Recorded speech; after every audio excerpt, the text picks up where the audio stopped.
नमस्कार दोस्तों, एक बार फिर से स्वागत है आपका अपने चैनल मंजिल ऑनलाइन गुरु पर। मैं उमाकांत आज आपको कुछ इम्पॉर्टेंट क्वेश्चंस हैं जिन पर चर्चा करेंगे और डिटेल में विस्तृत रूप से हम इनके विषय में चर्चा करेंगे। जिससे कि एक प्रश्न जो है, जैसे कि पहला प्रश्न हम ले लेते हैं, मेरा भाई किसके समकालीन थी। इससे भी आपके कई सारे क्वेश्चन बन जाएं। और यहाँ पर खासकर दो प्रश्न जो हैं, एक तो मुस्लिम लीग वाला और संविधान में मौलिक कर्तव्यों वाला, इससे आपके कई सारे क्वेश्चंस क्लियर हो जाएंगे। और मैं यही चाहता हूं कि आप कम से कम प्रश्नों से आपके अधिक से अधिक क्वेश्चन क्लियर हो जाएं। ठीक है, तो आइए शुरू करते हैं आज की वीडियो को। वीडियो शुरू करने से पहले एक छोटी सी रिक्वेस्ट करना चाहूँगा।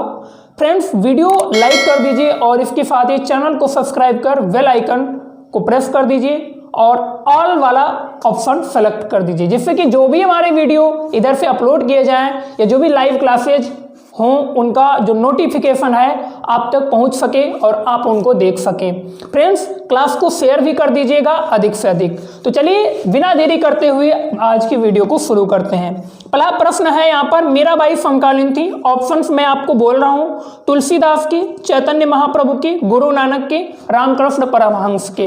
तो फ्रेंड्स, इसका जो राइट आंसर हो जाएगा वो क्या होगा? चैतन्य महाप्रभु के समकालीन थी। मीराबाई जो थी, मीराबाई किसके समकालीन थी? चैतन्य महाप्रभु नहीं थे ये, लेकिन फिर भी इनको नाम है इनका। ठीक है, तो चैतन्य महाप्रभु के समकालीन मीराबाई थी। ठीक है, और आगे बात करें यहाँ पर, देखिए ये मीराबाई वाला ऐसा क्वेश्चन है, इससे अधिक क्वेश्चन नहीं बन सकते हैं। डायरेक्ट आपका ऑप्शन था और आपको पता था तो टिक कर सकते थे। अगला प्रश्न यहाँ पर जो है, पोलियो का टीका सबसे पहले तैयार किया था। तो पोलियो का टीका जो सबसे पहले तैयार किया गया फ्रेंड्स, वो किसके द्वारा तैयार किया गया? क्योंकि कई बार हम आंसर जो है गलत कर देते हैं। ये जो पोलियो के टीके से संबंधित प्रश्न है, ये IBACIO एग्जाम में अभी जो 18, 19 और 20 फरवरी को हुआ है, इसमें 18 तारीख को फर्स्ट या सेकंड शिफ्ट में पूछा जा चुका है। तो फ्रेंड्स, ये जो प्रश्न है बहुत ही इंपॉर्टेंट है, क्योंकि आने वाले समय में भी परीक्षाओं में पूछा जाता रहेगा। आइए देखते हैं इसका राइट आंसर क्या होगा। तो फ्रेंड्स, आपको बता दें, 2 टीके हैं पोलियो से संबंधित। कितने? 2 टीके हैं। ठीक है, तो नंबर 1 आपको बता दें इंजेक्शन वाला है। कैसा? इंजेक्शन वाला है। ठीक है, इंजेक्शन के थ्रू दिया जाता है। और नंबर 2 ओरल दिया जाता है, यानी कि आपको 2 बूंद जिंदगी के जो अक्सर घर घर आकर के पोलियो का खुराक दिया जाता है बच्चों को, छोटे बच्चों को।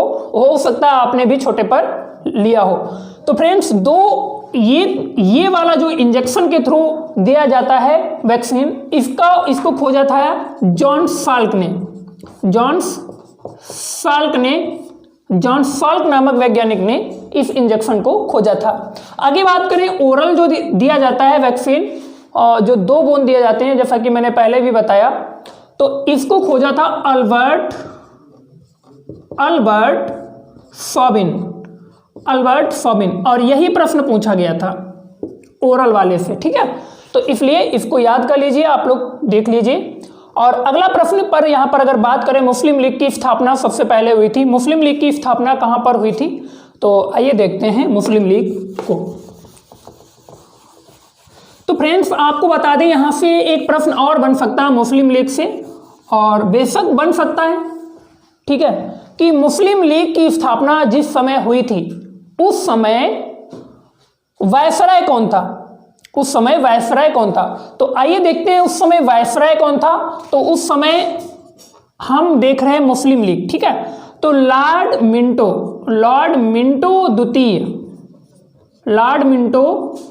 द्वितीय जो था, इस समय वायसराय था। 1905 में ये बनकर आया था।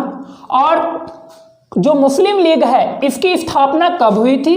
तो 30 दिसंबर 1906 ईस्वी को इसकी स्थापना हुई थी। और कहां पर हुई थी? तो ये भी देख लीजिए,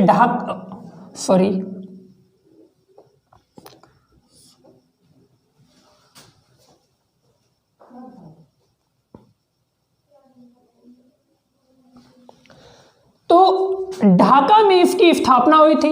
और ढाका के उस समय जो नवाब थे वो कौन थे? नवाब सलीमुल्लाह खां थे। सलीम उल्लाह खां, ये यहाँ के नवाब थे, कहाँ के, ढाका के, ठीक है।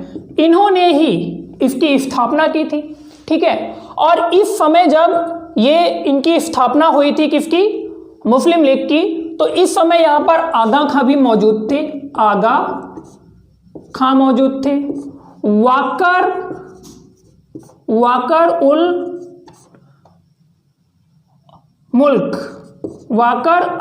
उल मुल्क भी यहाँ पर स्थित थे, वाकर उल मुल्क भी यहाँ पर स्थित थे।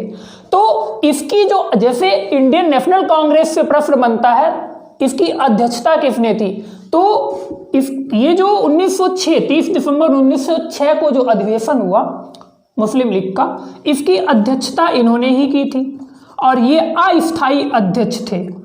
अध्यक्षता किसने की, वाकर उल मुल्क ने ही की थी। और बाद को आगे चलकर स्थायी अध्यक्ष किसे बनाया गया, स्थायी अध्यक्ष, तो स्थायी अध्यक्ष बाद को आगा खां को बना दिया गया था, आगा खां। अब देखिए यहाँ पर स्थायी और अस्थायी की बात हुई है, तो यहाँ पर एक क्वेश्चन बन सकता है कॉन्स्टिट्यूशनल असेंबली से। तो कॉन्स्टिट्यूशनल असेंबली में भी इसी प्रकार से हुआ था कि एक पहले अस्थायी अध्यक्ष चुने गए, संविधान सभा के बाद को स्थायी अध्यक्ष भी चुने गए। तो अस्थायी अध्यक्ष सच्चिदानंद सिन्हा थे और स्थायी अध्यक्ष की बात करें तो ये आपको कमेंट बॉक्स में बताना है, ठीक है, या फिर वीडियो को अंत तक देखिए, वीडियो के अंत में मैं आपको बताऊंगा स्थायी अध्यक्ष कौन बना था, ठीक है। आगे बात करते हैं, इससे इतने प्रश्न बन सकते हैं, और भी जो प्रश्न बनेंगे वो आप कमेंट बॉक्स में दे सकते हैं, जिनका आंसर कमेंट में ही आपको दे दिया जाएगा। अगला प्रश्न है प्रश्न नंबर 4, भारतीय संविधान में मौलिक कर्तव्यों को सम्मिलित किया गया। बहुत अच्छा प्रश्न है और इससे कई क्वेश्चंस बन सकते हैं। ये जो संविधान संशोधन हुआ था, इससे कई प्रश्न बन सकते हैं, ठीक है। तो एक एक करके हम देखेंगे। वीडियो अगर अच्छा लग रहा हो तो लाइक कर दीजिए, शेयर कर दीजिए, ओके। तो आइए हम मौलिक कर्तव्यों की ओर चलते हैं। देखिए, मूल संविधान की अगर बात करें, मूल संविधान में मौलिक कर्तव्य जैसा कोई प्रावधान नहीं किया गया था। मूल कर्तव्य जो हैं ये किस देश से लिए गए हैं, तो मूल कर्तव्य देखो रूस से लिए गए हैं। भाई रूस जो है भारत का पुराना और बहुत ही सच्चा मित्र रहा है। तो ऐसे में यूएसए से मौलिक अधिकार ले लिए भारत ने, तो रूस ने भी क्या कहा, भाई मैं आपका बहुत पुराना मित्र हूं, तो ऐसे में आपने मेरे से कुछ नहीं लिया जो आपने अपने संविधान में रखा हो, तो ऐसा करो, संविधान तो आपका बनकर तैयार हो गया बट कुछ तो ले लो मेरे पास से। तो भारतवासियों ने भी सोचा, हाँ चलो भाई जरूर ले लेते हैं, हमारा सच्चा मित्र है। अमेरिका ने साथ नहीं दिया लेकिन रूस ने दिया। जहां पर भी साथ की जरूरत हुई, हम कमजोर पड़े, वहां पर रूस आगे आया और हमें जीत दिलाई, ठीक है। तो इसके चलते रूस से क्या हुआ, हालांकि ऐसा कुछ नहीं, ये काल्पनिक कहानी बताई है जिससे कि आपको समझ में आ सके और आपका इंटरेस्ट भी बढ़ सके, है ना। तो रूस जो है, रूस से मौलिक अधिकार लिए गए हैं। अब देखिए संविधान बन चुका था, तो इसमें कोई ऐसा एक्ट या अधिनियम लाया जाए जिससे इनको संविधान में जोड़ा जाए। तो ऐसे में क्या किया गया, 42वां संविधान संशोधन, 42वां संविधान संशोधन कब हुआ था, संविधान संशोधन 1976, संविधान संशोधन 1976 को ये स्वर्ण सिंह समिति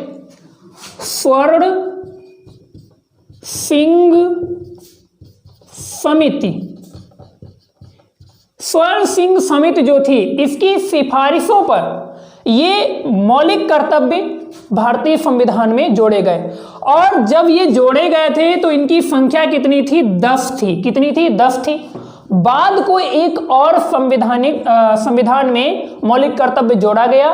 वो क्या है, तो वो फ्रेंड्स ये है कि प्रत्येक माता पिता का ये अधिकार होगा कि वो अपने बच्चों को बेहतर शिक्षा दिला सके, बेहतर शिक्षा देने का प्रावधान कर सकें। यानी कि बच्चों को भी अधिकार है और माता पिता को भी अधिकार है और गवर्नमेंट भी नीति निर्देशक तत्व के तहत बच्चों को शिक्षा दे रही है। बच्चे का खुद अधिकार है, मौलिक अधिकार है शिक्षा का अधिकार। इसके साथ ही राज्य का भी यह कर्तव्य होगा कि प्रत्येक बच्चे को 6 से 12 वर्ष के प्रत्येक बच्चे को निःशुल्क शिक्षा का प्रावधान करे। तो ऐसे में माता पिता के पास कोई अधिकार नहीं था। कुछ बच्चे होते हैं शिक्षित नहीं होना चाहते, तो ऐसे में माता पिता का ये अधिकार है कि वो अपने बच्चों को शिक्षित बनाए। तो इसी के चलते 86वां संविधान संशोधन किया गया, संविधान में 86वां संशोधन किया गया संविधान में। और ये कब हुआ था? 2002 में हुआ। तो इसमें ये 11वां मौलिक अधिकार जोड़ा गया। इसी से प्रश्न 86वें संविधान संशोधन, यही उसका आंसर था जो प्रश्न IBACIO के एग्जाम में पूछा गया 18 तारीख को, शायद फर्स्ट शिफ्ट या सेकंड शिफ्ट में पूछा गया था। तो फ्रेंड्स, उम्मीद करता हूं यहां तक आपको समझ में आया होगा। अब इसी से रिलेटेड 42वें संविधान संशोधन से रिलेटेड कुछ क्वेश्चंस हैं। इसी संविधान संशोधन के अंतर्गत हमारा जो संविधान है उसकी जो प्रियम्बल है, उद्देशिका है, प्रस्तावना है, प्रस्तावना कह सकते हैं, प्रस्तावना में भी संशोधन किया गया। प्रस्तावना में संशोधन करके समाजवादी, पंथ निरपेक्ष और अखंडता जैसे 3 शब्दों को जोड़ा गया। कौन कौन से? पंथ निरपेक्ष, समाजवादी और अखंडता जैसे 3 शब्दों का इसमें 3 शब्दों को जोड़ा गया। तो ये था 42वां संविधान संशोधन जो 1976 में हुआ था। और इसमें मौलिक कर्तव्यों को भी जोड़ा गया, रूस से लेकर के स्वर्ण सिंह समिति की सिफारिशों के आधार पर, और पंथ निरपेक्ष, समाजवादी, अखंडता, ये 3 शब्द भी जोड़े गए। आगे बात करते हैं प्रश्न नंबर 5 की। तो इसका कोई डिटेल में नहीं हमें जाना है। प्रश्न नंबर 5 में डायरेक्ट इसका आंसर देना है कि शब्द यहां पर जो आयरन दिया गया है, आयरन मीन्स लोहा, तो शब्द जो आयरन है ये किस खेल से संबंधित है? ठीक है, तो इसका जो राइट आंसर होगा वो आपका हो जाएगा गोल्फ खेल से संबंधित है। किससे? गोल्फ खेल से संबंधित है। जो ऑप्शंस थे वो मैं आपको बता देता हूं। इसमें ऑप्शन है गोल्फ, टेबल टेनिस, पोलो और जूडो। तो इसमें जो ए ऑप्शन है गोल्फ वाला, ये इसका राइट आंसर होगा। ठीक है, आगे जो कुछ प्रश्न है मैथमेटिक्स के, रीजनिंग के, तो रीजनिंग वाले प्रश्न भी हम लोग देख लेते हैं, क्योंकि कल का जो वीडियो अपलोड किया गया है ये प्रश्न उस वीडियो के ही हैं। हालांकि लाइट चले जाने की वजह से ये प्रश्न मैंने सॉल्व नहीं करा पाए थे, तो कल मैंने बोला था अंत में कि ये प्रश्न अगले वीडियो में सॉल्व कराए जाएंगे। तो चलिए शुरू करते हैं। ये देखिए, इस प्रकार के जो रीजनिंग के प्रश्न हैं परीक्षाओं में लगातार पूछे जाते रहे हैं और पूछे भी जाएंगे, तो थोड़ा सा वेट कीजिए आप लोग। चलिए देखते हैं प्रश्न नंबर 7 को। प्रश्न नंबर 7 में क्या लॉजिक लग रहा है, क्या इसमें हो रहा है, और यहां पर हमें पूछा गया है क्या कौन सी संख्या होगी। ठीक है, यहां पर 2 है, यहां पर 3 है, यहां पर 28 दे दिए, यहां पर 4 है, यहां पर 5 है, यहां पर 50 दे दिए, यहां पर 3 है, यहां पर 5 है। भाई यहां पर क्या होगा? तो इसमें ऑप्शन है 34, 40, सी 49 और डी 53। तो इसका जो राइट आंसर होगा वो क्या होगा, आइए देखते हैं। तो इसमें डायरेक्ट हम आपको बताने की कोशिश करेंगे कि क्या हो रहा है इसमें। ठीक है, तो इसमें हो क्या रहा है, इसमें जो 2 है और 3 है, 2 और 3, 2 प्लस 3, तो 2 और 3 जो है इसको पहले तो हमने एक बार ऐसे लिख लिया है, तो ये कितना हो गया? 23 हो गया। 2 और 3 कितना? 23 भी होता है। और इसी में 2 और 3 को ऐड कर दिया गया, प्लस 2 प्लस 3, तो ये कितना हो गया? 2 प्लस 3 5, 5 और 23 कितना हो गया? 28 हो गया। समझ में आया? आगे 4 और 5 है, तो 4 और 5 45 होगा। ठीक है, और उसके बाद में 45 और 4 और 5 45 और प्लस यहां पर 9 हो जा रहा है, तो 1 मिनट,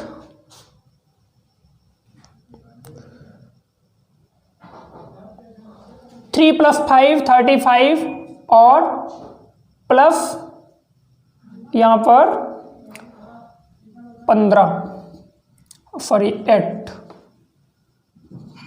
8 5 13। तो देखिए इसमें ऐसा हो रहा है, ध्यान देना थोड़ा, इसमें ऐसा हो रहा है, इसमें 5 ऐड हो रहा है हर बार में। 2 और 3 लिख लिया गया और इसमें इनको ऐड कर दिया गया, इनको नहीं ऐड किया गया, खासकर यहाँ पर डायरेक्ट 5 ऐड किया गया है। क्या ऐड किया गया है फ्रेंड्स, ध्यान देना, डायरेक्ट 5 ऐड किया गया। 2 और 3 23, 4 एंड 5 45 प्लस 5 50 हो गया। समझ में आया? 2 एंड 3 23 प्लस 5 28 हो गया। उसी प्रकार 3 एंड 5 35 एंड 5 40 हो गया। तो इसका जो राइट आंसर होगा फ्रेंड्स, ऑप्शन नंबर बी इसका राइट आंसर होगा। आइए देखते हैं प्रश्न नंबर 8, और ये अंतिम प्रश्न है। वीडियो को लाइक करके जाना, शेयर करके जाना, चैनल को सब्सक्राइब कर लेना। तो इसमें क्या हो रहा है फ्रेंड्स, इसमें 55 51 है, 11 है, 61 64 30 32 35 यहाँ पर पूछा गया क्या फिल किया जाएगा। 4 ऑप्शन दे रखे हैं, 21 27 32 42। कौन सा राइट आंसर होगा? तो देखते हैं इसमें क्या किया गया। 5 और 1 है, इनकी मल्टीप्लाई की गई है, 5 × 1 प्लस, और बीच वाला छोड़ दिया गया, ये छोड़ दिया गया है, और 6 × 1 किया गया है, 6 × 1। तो 6 1 जा 6, 5 1 जा 5, 5 + 6 11 आ गया हमारा, बीच में जो नंबर है वो आ गया। उसी प्रकार देखते हैं 6 × 4, 6 × 4 कितना, और प्लस 3 × 2, तो 6 4 जा 24 और प्लस 3 2 या 6, ये कितना हो गया 30 हो गया भैया, आ गया। देखो बीच वाला भी नंबर आ गया 30। अब वही सेम लॉजिक नीचे भी लगाना है, 3 × 5 प्लस 4 × 3, 3 5 जा 15 प्लस 4 3 जा 12, इसको ऐड करोगे 5 2 27 आ जाएगा। ठीक है, तो इसमें ऑप्शन नंबर बी जो है इसका राइट आंसर होगा। उम्मीद करता हूं ये क्वेश्चन भी आपको समझ में आए होंगे, और इस प्रकार की कोई भी प्रश्न है तो आप हमें व्हाट्सअप कीजिए 8005386496, या कोई भी प्रॉब्लम हो रही इस प्रकार के प्रश्नों में तो आप व्हाट्सअप कर सकते हैं। कुछ समय बाद आपको इसका आंसर मिल जाएगा। ठीक है, तो उम्मीद करता हूं ये वीडियो आपको पसंद आया होगा, काफी हेल्पफुल रहा होगा। अगर हेल्पफुल लगा है तो लाइक कर दीजिए, शेयर कर दीजिए, साथ ही हमारे चैनल को सब्सक्राइब करके बेल आइकन को प्रेस कर दीजिए। मिलेंगे अगले वीडियो में, तब तक के लिए नमस्कार।